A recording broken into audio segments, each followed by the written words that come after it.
अस्सलाम वालेकुम व्यूअर्स, मैं हूं मोहम्मद नवाज़ और आज हम बात करने जा रहे हैं अमेरिकन विज़िट वीज़ा के बारे में।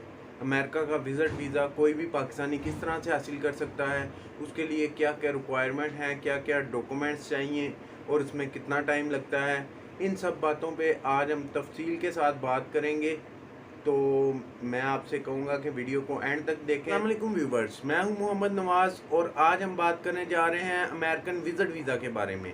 अमेरिका का विज़िट वीज़ा कोई भी पाकिस्तानी किस तरह से हासिल कर सकता है, इसके लिए इसे क्या क्या डॉक्यूमेंट रिक्वायर्ड हैं और इसमें कितना टाइम लगता है, इन सब बातों पे आज हम तफसील के साथ बात करेंगे और मैं आपको बताऊंगा डिटेल के साथ एक एक डॉक्यूमेंट्स जो इस वीज़े अमेरिकन विज़िट वीज़े में हमें चाहिए। तो चलिए वीडियो का आगाज़ करते हैं। सबसे पहले हम बात करते हैं कि अमेरिका का विज़िट वीज़ा हमने अगर अप्लाई करना है तो उसके लिए हमें कौन कौन से डॉक्यूमेंट्स रिक्वायर्ड हैं। डॉक्यूमेंट्स पे हम बात करेंगे। इसमें सबसे पहले हमने ऑनलाइन एप्लीकेशन फॉर्म जो है वो फिलअप करना है। उसमें इसकी जो है मुकम्मल अपनी मालूमात देनी है और हमने जो है बिल्कुल अपनी करेक्ट मालूमात देनी है, किसी किस्म का कोई भी झूठ नहीं देना, क्योंकि वहाँ पे वो कोई बेवकूफ़ लोग नहीं बैठे हुए जो कि आपके झूठ को सच समझ लेंगे। जो भी आपने बात करनी है उसका आपने प्रूफ साथ देना है कि ये बात इस तरह से मैं साबित कर रहा हूँ। अगर आप प्रूफ नहीं देंगे और झूठ बोलेंगे एप्लीकेशन फॉर्म फिलअप करते वक्त, तो 100 में से 99% चांसेस यही हैं कि आपका वीज़ा जो है वो रिफ्यूज़ हो जाएगा। तो आप ज़िम्मेदारी का यहाँ पे सबूत दें और जो बात सच है वही लिखें अपने एप्लीकेशन फॉर्म में। अपना एप्लीकेशन फॉर्म फिलअप करने के बाद आपको अपना ओरिजिनल पासपोर्ट लगेगा आपका उसमें, और आपके पासपोर्ट की कॉपी भी लगेगी। पासपोर्ट आपका कम से कम इतनी मुद्दत का होना चाहिए कि आपको जो है कम से कम 6 माह तक के लिए वो वैलिड होना चाहिए। 6 माह से पहले अगर वो एक्सपायर हो रहा है तो वो एक्सेप्टेबल नहीं होगा यूएसए को। तो आपने कोशिश करनी है यही कि आपका जो 6 माह तक पासपोर्ट है वो वैलिड होना चाहिए। उसके बाद आपको जो स्पॉन्सर कर रहा है अमेरिका से, उसका स्पॉन्सर लेटर आएगा।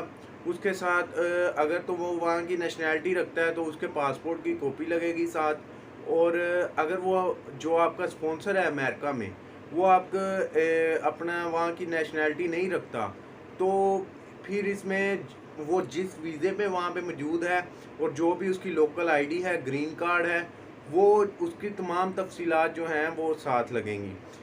और अब इसके बाद हमें क्या चाहिए, इसके बाद होटल रिज़र्वेशन चाहिए। जहाँ पे आपने अमेरिका में जिस होटल में आपने ठहरना है तो उसकी होटल बुकिंग की जो भी तफसीलात हैं, जो भी आपने बुकिंग करवाई है जिस होटल में भी, उसका प्रूफ चाहिए। और यहाँ पे ये बात मैं आपको ज़रूर कहूँगा कि अगर आपने होटल की बुकिंग करवानी है तो जस्ट बुकिंग करवाइए, उसके लिए पे मत कीजिए, क्योंकि अगर आप पे कर देते हैं तो उसमें आपको बहुत सारी मुश्किलात का सामना होता है। कल को आपका वीज़ा रिजेक्ट हो जाता है तो वो जो आपने पे की होती है अमाउंट वो वापस लेनी मुश्किल हो जाती है। इसलिए पे ना करें, जस्ट बुकिंग करवाएं। जब आपका वीज़ा लग जाए तो उसके बाद आप ज़रूर होटल के लिए भी पे कर दें। अगर आप जिसने आपको स्पॉन्सर किया उसके घर में रहना चाह रहे हैं तो आपने उसके घर में कितने कमरे हैं, इसकी तमाम तफसीलात जो है आपने बतानी है।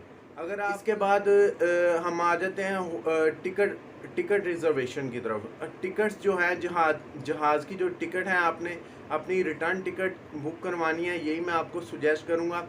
और उसका जो भी बुकिंग का प्रूफ होगा वो भी आपकी फ़ाइल में लगेगा।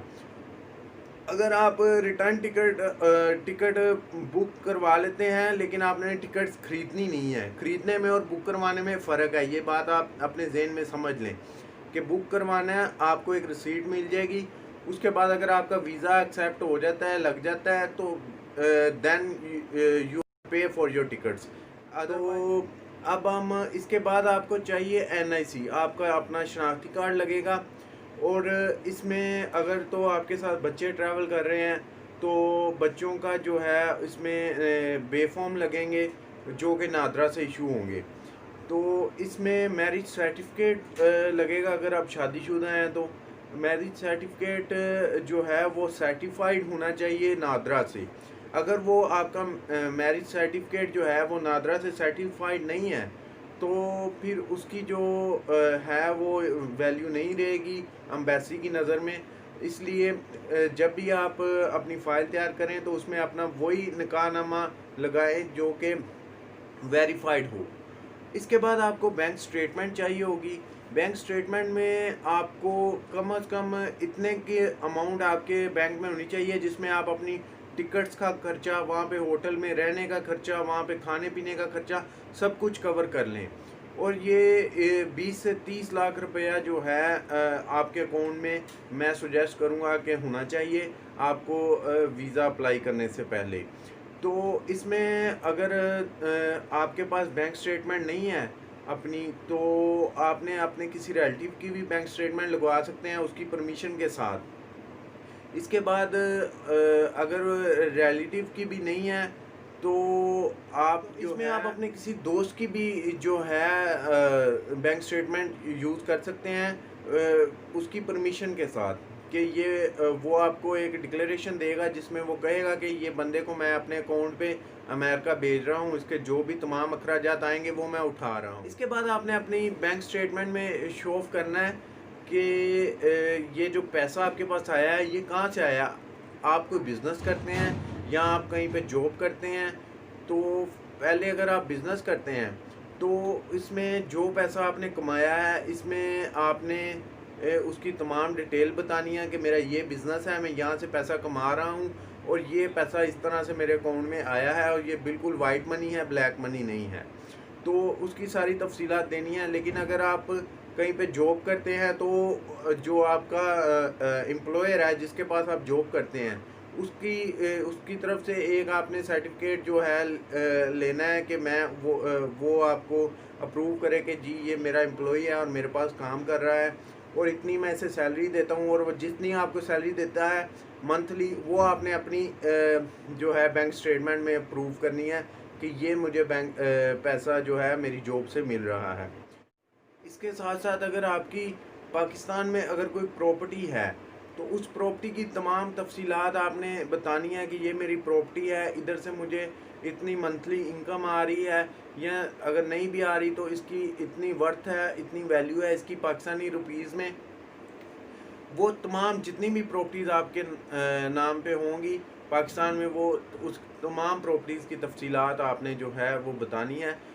ये सब इसलिए बताया जाता है ताकि आप जो है एम्बेसी के वीज़ा काउंसलर को ये शो ऑफ कर सकें कि हमारा पाकिस्तान में बहुत ज़्यादा स्टेक है, हम पाकिस्तान छोड़ना नहीं चाहते और ना ही हम छोड़ेंगे। हम जस्ट वीज़ा के विज़िट के लिए अमेरिका जा रहे हैं और बिल्कुल हम वापस आएंगे। हमारी यहाँ पे जायदादें हैं, हमारे बच्चे हैं, बीवी है, जो भी इस तमाम तफसीलात आपने बतानी है ताकि वीज़ा काउंसलर जो है वो मुतमिन हो सके कि आप विज़िट करके वापस पाकिस्तान आएंगे। तो तमाम तफसीलात देनी है वीज़ा काउंसलर को मुतमिन करने के लिए। वीज़ा काउंसलर मुतमिन अगर हो गया तो ही वो आपको वीज़ा देगा। उसे ये बात कंफर्म हो गई कि आप जो है वापस आएंगे पाकिस्तान अमेरिका से विज़िट करने के बाद, आप वहीं पे जो है सेटल होने की कोशिश नहीं करेंगे तो फिर ही वो आपको वीज़ा इशू करेगा। अदरवाइज़ वो उसे अगर लगेगा कि आप ये मेरे साथ धोखा कर रहे हैं, फ्रॉड कर रहे हैं, आप जाके वहाँ पे छुप जाएंगे और वापस नहीं आएंगे, तो वो आपको कभी भी वीज़ा इशू नहीं करेगा। तो इसमें आपको जो है अपना इसके साथ साथ आपकी एफबीआर की जो है टैक्स रिटर्न भी फाइल करनी होगी कि आप पाकिस्तान में जो भी इनकम आपके पास आ रही है आप उसका मुकम्मल तौर पे टैक्स अदा कर रहे हैं, आप फाइलर हैं और जो है आप बाकायदगी से अपना जो भी टैक्स है वो आप अदा कर रहे हैं। ये तमाम अपने टैक्स की तफसीलात भी आप साथ लगाएंगे ताकि वीज़ा काउंसलर को शो ऑफ हो सके कि आपकी जो भी मनी है वो वाइट मनी है, वो ब्लैक मनी नहीं है, काउंसलर को देनी है। इसके साथ साथ अगर आपके पास कोई भी वेल्थ है, कोई भी आपके पास पैसा है, कोई भी गोल्ड की सूरत में पड़ा हुआ है या आपने कुछ शेयर्स हैं कंपनी के ख़रीदे हुए हैं, इनकी भी तमाम डिटेल जो है आपने वीज़ा काउंसलर को देनी है ताकि वीज़ा काउंसलर को आपने मैक्सिमम वो चीज़ें देनी है जिससे आपको लगता है कि आपका वीज़ा जो है वो मजबूत होगा, और हर वो डॉक्यूमेंट्स उसे प्रोवाइड करना है और जो हर वो बात जो आप अपने ऑनलाइन एप्लीकेशन फॉर्म में कह रहे हैं उसे डॉक्यूमेंट्स के साथ आपने प्रूव करना है ताकि उसकी वीज़ा काउंसलर की पूरी तरह तसल्ली हो सके। इसके साथ साथ आपको आपका पुलिस सर्टिफिकेट भी एक चाहिए होगा। वो आपको जो है वो पुलिस करैक्टर सर्टिफिकेट जो है वो पुलिस इशू करती है। वो पाकिस्तान में मुख्तलिफ जगहों पे इनके सेंटर बने हुए हैं। आप वहाँ पे जाके तो अपना जो है वो करैक्टर सर्टिफिकेट बनवा सकते हैं। वो करैक्टर सर्टिफिकेट जो साथ लगना है वो ये चीज़ जो है अश्योर करता है कि आपके ऊपर किसी किस्म की कोई क्रिमिनल जो है चार्ज या लाइबिलिटी नहीं है, और आप बिल्कुल इनोसेंट शहरी हैं और किसी किस्म की क्रिमिनल सरगर्मियों में आप मुलव्वस नहीं रहे। ये करैक्टर सर्टिफिकेट लाजमी है, ये भी आपने अपनी फ़ाइल में साथ लगाना है। इसके साथ साथ आपकी एक फ़ोटो लगेगी, और जो बैंक स्टेटमेंट आप लगाएंगे वो कम से कम 6 माह की होनी चाहिए। 6 माह से कम नहीं होनी चाहिए। 6 माह की लास्ट 6 मंथ की जो है वो आप बैंक स्टेटमेंट साथ लगाएंगे। अब आ जाते हैं ये तमाम चीज़ें फ़ाइल तैयार करने के बाद, अब हमने वीज़ा अप्लाई करना है तो उसके बाद जो है उसमें कितना टाइम लगेगा। इसमें जो है 3 से 4 वीक जो है वो एम्बेसी लेती है। 3 से 4 हफ्ते में वो जो है आपको इसका जवाब दे देगी, या तो आपको जो है वीज़ा जारी कर देगी या रिफ्यूज़ भी कर सकती है। इसमें अगर वो कोई एडिशनल डॉक्यूमेंट्स या आपको इंटरव्यू के लिए भी बुलाते हैं तो आप ज़रूर जाइए, और कोई भी एडिशनल डॉक्यूमेंट आपसे रिक्वायर्ड करती है एम्बेसी तो वो भी आप एम्बेसी में जो है ज़रूर सबमिट करवाएं। तो ये तमाम चीज़ें जो हैं वो लगेंगी आपकी। अब आपको मैं यही सुजेस्ट करूँगा कि आप जब भी वीज़ा अप्लाई करें, जो भी जो है सोलिसिटर उसकी खिदमात लें। कभी भी किसी एजेंट को कोई पैसे ना दें। किसी एजेंट के पास कोई अथॉरिटी नहीं है कि वो आपको अमेरिका का वीज़ा जारी कर सके। तो अगर आपको कोई कहता है कि मुझे 10-20 लाख रुपए दो तो मैं आपको वीज़ा जारी कर दूंगा, तो वो सरासर झूठ बोलता है। उसके पास किसी किस्म का कोई वीज़ा, ये सिर्फ़ और सिर्फ एम्बेसी का राइट है कि वो आपके डॉक्यूमेंट्स वेरीफाइड करने के बाद आपको वीज़ा जारी कर दे।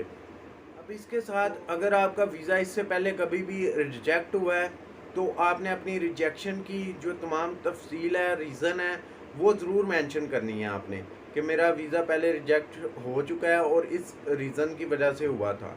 क्योंकि वैसे भी अगर आपका अमेरिका का वीज़ा पहले रिजेक्ट हो चुका है तो उन्हें पता चल ही जाना है। तो आप खुद ही अपनी जो है मुकम्मल तफसील, रीज़न जो भी तब दी गई थी आपकी रिजेक्शन के वक़्त पे, वो ज़रूर बताएं ताकि जो है आपकी वीज़ा लगने के चांसेस में इजाफ़ा हो सके। अब इसमें अगर आपका कोई भी किसी किस्म का सवाल है तो आप मुझसे कमेंट में पूछ सकते हैं। अब तक के लिए मुझे इजाज़त दीजिए। दुआओं में याद रखिएगा। अल्लाह हाफिज़।